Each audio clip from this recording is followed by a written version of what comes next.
Hey friends, if you're interested in the dribble drive offense or learning more about the dribble drive offense, I think this video is going to be a great help for you as Coach Troshak shares some of his presentation on starts and quick actions. That you could run with dribble drive to either initiate your offense, create a small advantage, try to turn that into a large advantage, or just some actions to, really jumpstart the offense. So we've talked about toss action a lot. I will quickly review that. We'll also talk about flip, slice, snap action, which is also with our fan action, a smash action, chin, and then a point action, which is similar to the Princeton offense. I've mentioned it a lot, but let's quickly review our toss action. This is when we go slot to slot, and this doesn't have to be when you initiate the offense. It could be any time when you go slot to slot. This is what you're looking for, and this is kind of, the main action when you go slot to slot, and then you're trying to drive downhill. So in this case, it will initiate or start the offense in transition. The one passes over to the 5. The one's going to cut through, try to get a piece of X5. And as they cut through to the corner, what this does is the 5 starts to attack this triple gap. The 3 is already starting to rotate up, and then you're playing out of it. And I've talked about this when we went over reads and rotations. You're reading. Can you play downhill and score? Do you get stopped? Who's stopping you? Always pass to where help came from. So if X4 stops you, you're looking for the 4. If you cannot turn the corner, can you bounce out? Can you go here and get into a protection plan, either posting up or a stride stop? And then if they help from the near side, when they're helping from the near side, that's the kick out. And now the 2 has the option to drive or shoot. And again, the person in the corner is reading the shoulders of the driver. So if their shoulders are going at, we're into our dot action. But that's how to initiate it. Just real quick, go back. It is slot to slot. 1 passes over to the 5, cut through, and then we're right into our dribble drive offense where we're trying to attack and get a piece of the paint. So that's toss action. The next action I want to cover is flip. We simply called it flip. You can call it whatever you like, and there's actually kind of a tag to it, which I'll explain. So in flip, we want to exchange the 1 and the 2 and the 5 and the 3. So you could come for a dribble handoff, for a little pitch, or you could simply just throw it down. So the 2 starts coming up, the 1 just passes from about here on the go. Now, I kind of like this because if you do a dribble handoff, sometimes it welcomes a double team or a blitz, and they can really keep you on that side of the floor, especially a team that is, a no middle team. But if you throw it down, it's a little easier. So let's just say, we make the pass down, we exchange. Now the 1's cutting here. The 5 and the 3 are exchanging. Could be a down screen, whatever you want to do, but I just like to exchange. And now the 2's up here. Now that could be your initial flip because you're flipping the script. What that does is allows you to kind of throw it right back to the 1 because they're probably going to be right around here, and they can catch it on the wing, and then they can drive baseline or they can drive middle. Now, our flip was a little different. We didn't really go back to this wing much, so our flip would technically be like a flip toss. So again, we flipped, so we switched spots. Pretend like we didn't throw it back to the 1, so they're just spacing down. And then we got right into our toss action.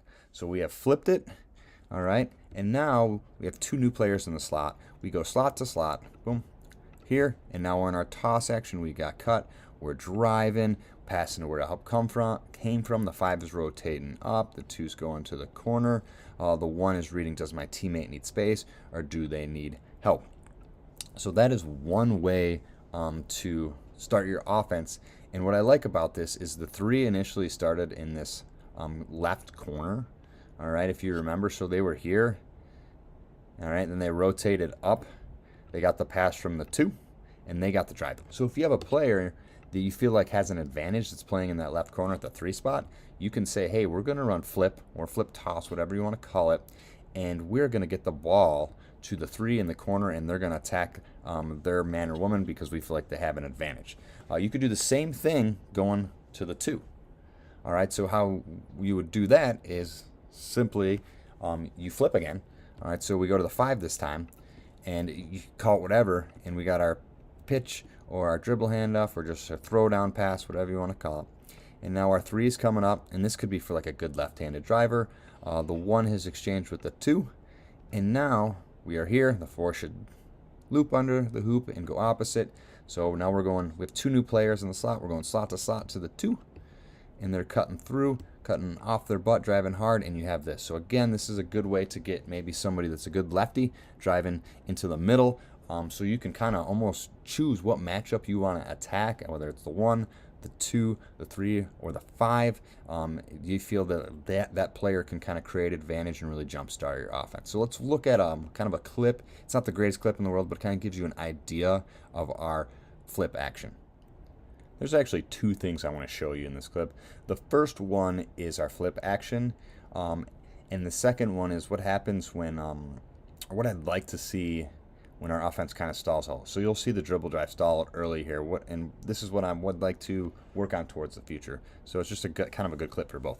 So here is we start our flip action, little toss down throw. You want to avoid any close dribble handoffs. I like them to even throw it earlier to avoid, a double team or blitz. Now this player should have came off hard, and they should be dribbling hard here, right up here, and they should get to the slot area, and this player should be coming off hard here, getting to this slot. This is early in the season.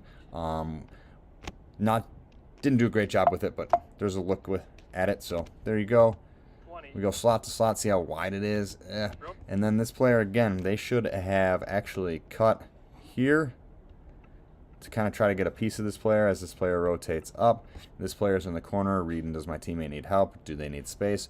What are the shoulders doing? So that kind of jams up the offense initially, and see how they raised up a little early. They should have stayed. All right, and we don't turn the corner too much. So right here, and now we kind of have stalled out on this drive right there.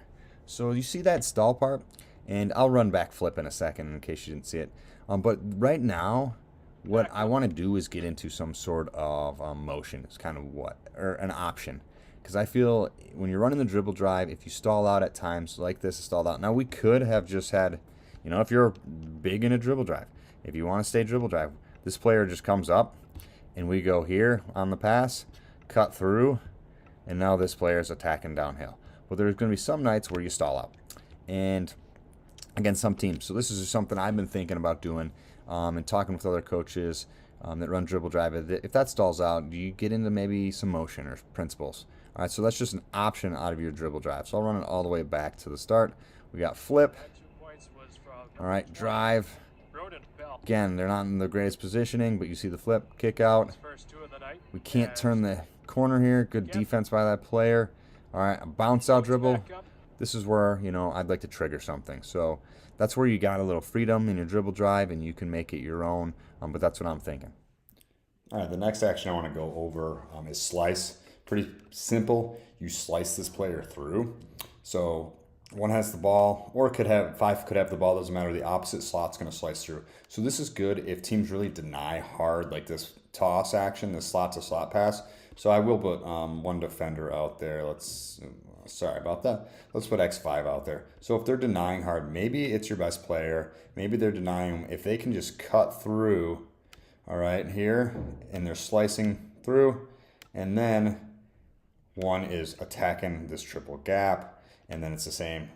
4 is looping to that side. 3 is either reading the shoulder, so they're pushing away, being patient, or they're coming to lift out of the corner. 5 is going to end up in this corner. 2 is going to rotate out. We hope you found this video beneficial on the dribble drive offense. To access the entire video, as well as our 7-part video course, go to coachesedge.coach. With Kramer Basketball, we strive to provide the highest level of player development, but coaches need much more than that. And so by jumping in to coachesedge.coach, you'll get access to a variety of offensive courses, whether that's dribble drive, 2-sided break, 4-out, 1-in, zone offense, as well as everything that we've put together on program development, athletic development, and of course, player development. We hope to see you at coachesedge.coach and keep getting better together.